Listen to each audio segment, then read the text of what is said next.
Why are you dimming your light to be liked by people who will never, ever like you?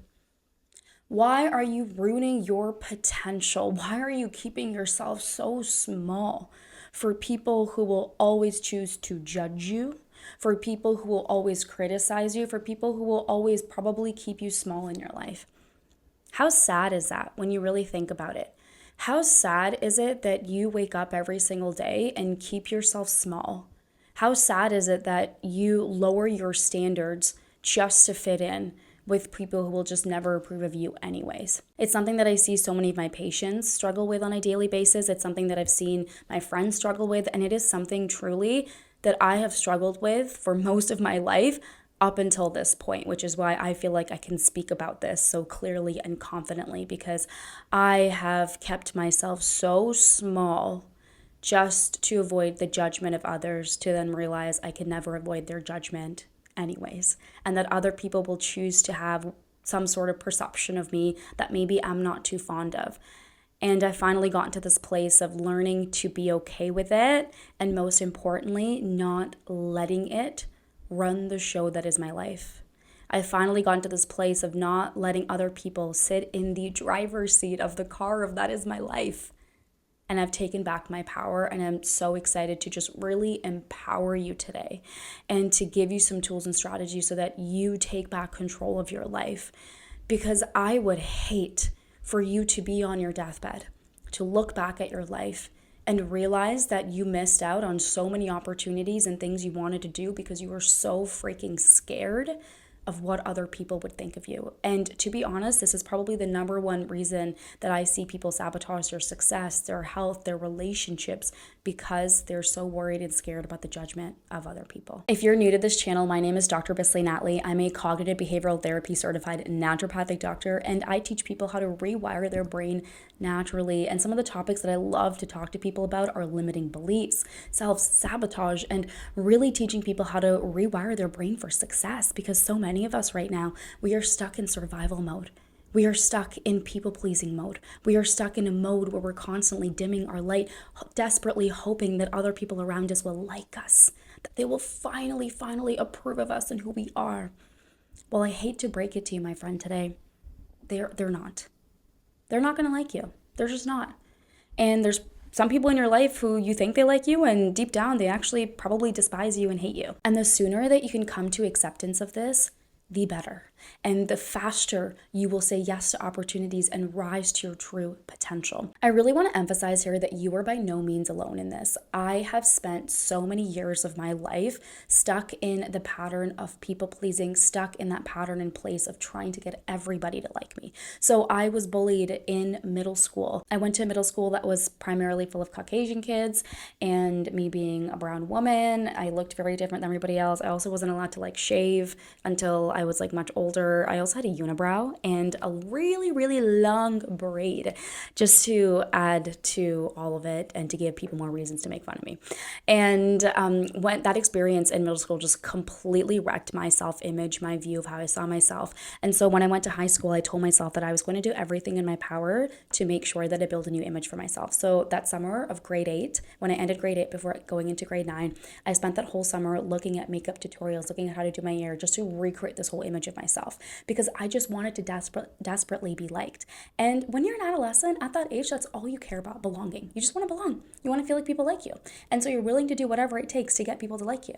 And for me, it worked. It worked. When I changed my self-image, when I changed myself up, everybody started to like me and appreciate me. And then I realized that, okay, if I just maintain and uphold this image of myself, then everybody will like me.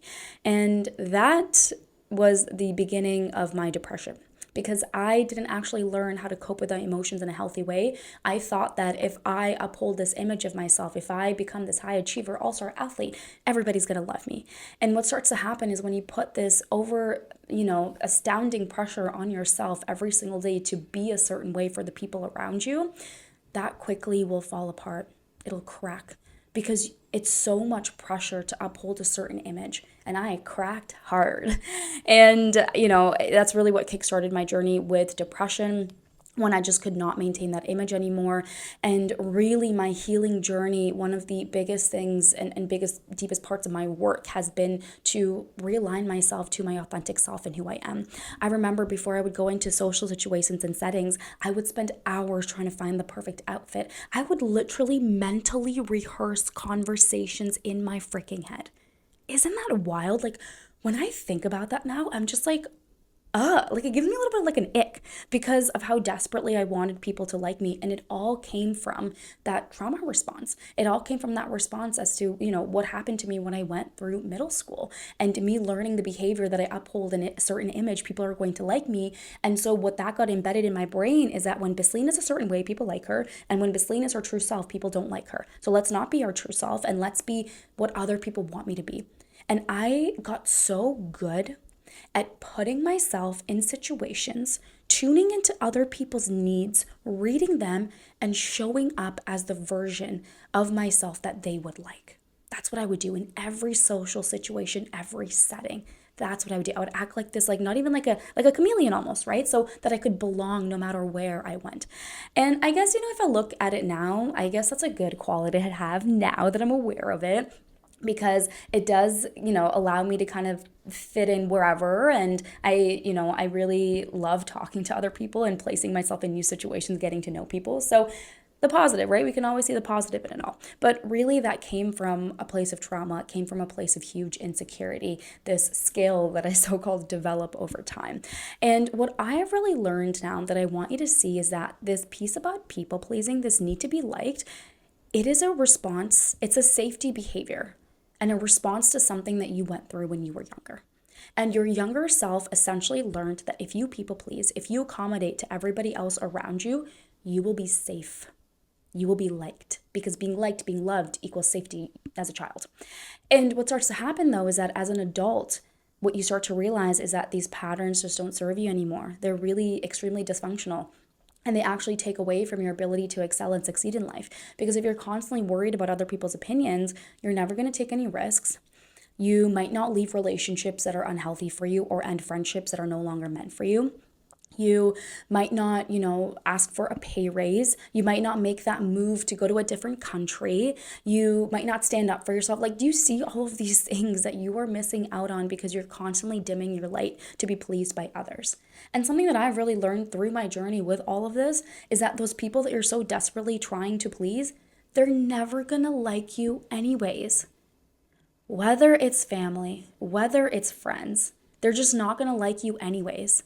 So why are you so desperate for them to like you? And that's what I need you to look at first. Why are you so desperate to get their approval? Why are you so desperate for them to like you? That's like icky energy. What if you took your power back and you focused on your own approval? What if you took a step back and realized, actually, I am not doing anything wrong in this moment. I'm not a bad person. I'm not hurting and harming anyone. So why can I not approve of myself in this moment?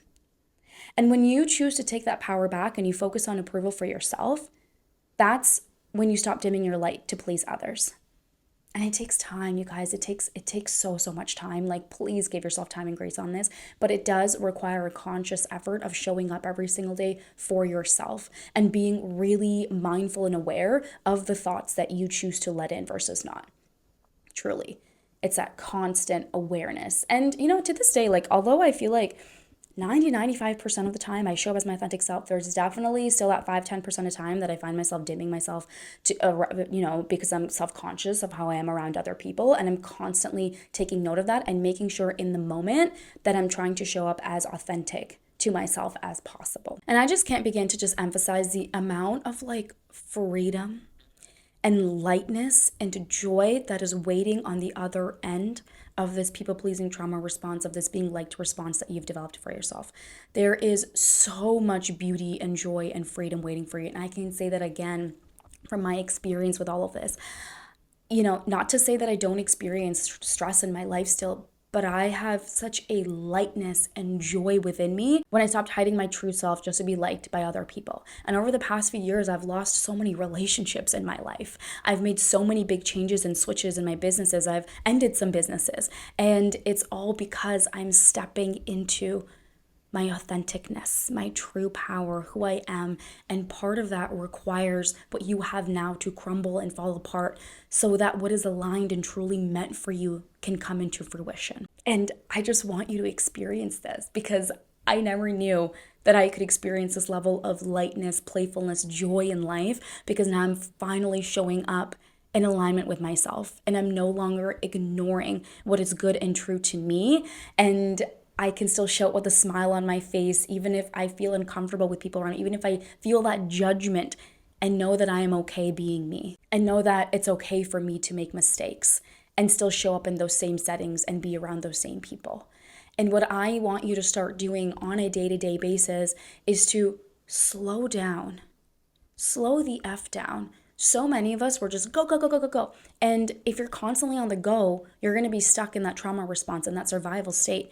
You need to slow down. You need to take a few deep breaths. You need to practice some nervous system regulation work. And you need to slow down enough so that you can tune in and ask yourself, what version of myself am I showing up as right now?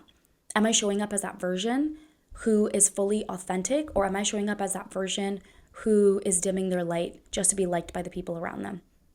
And one of the most profound exercises that I have done that has completely just shifted up my nervous system state and has allowed me to be more conscious on a day-to-day basis is every day, 3 times a day, I do a 10-minute meditation. Sometimes it'll be a guided meditation on YouTube, or sometimes I'll just sit in silence and breathe and tune into my thoughts. But every single day, 3 times a day, 10 minutes. It has made the most radical and biggest shift in my life in the past few months. I feel so much more calm, I feel so much more aligned, and I'm making more powerful decisions that align with myself and who I am. To end it off, I want to emphasize that it's not worth it. It's not worth dimming your light to be liked by everybody around you because they're not going to like you anyways. They're not. And when you dim your light, you miss out on so many beautiful opportunities that life has to offer you. And I want you to just experience how delicious and delightful and joyful your life can be when you truly step into alignment with yourself. And I know it's so scary. I know that it's so terrifying. So if you want to get support with this, and if you want to be part of a community who is no longer going to be dimming their light, I want to invite you to join my 30-day brain reset program. We start on August 10th. We're going to meet weekly, every single week on Sundays for 4 weeks.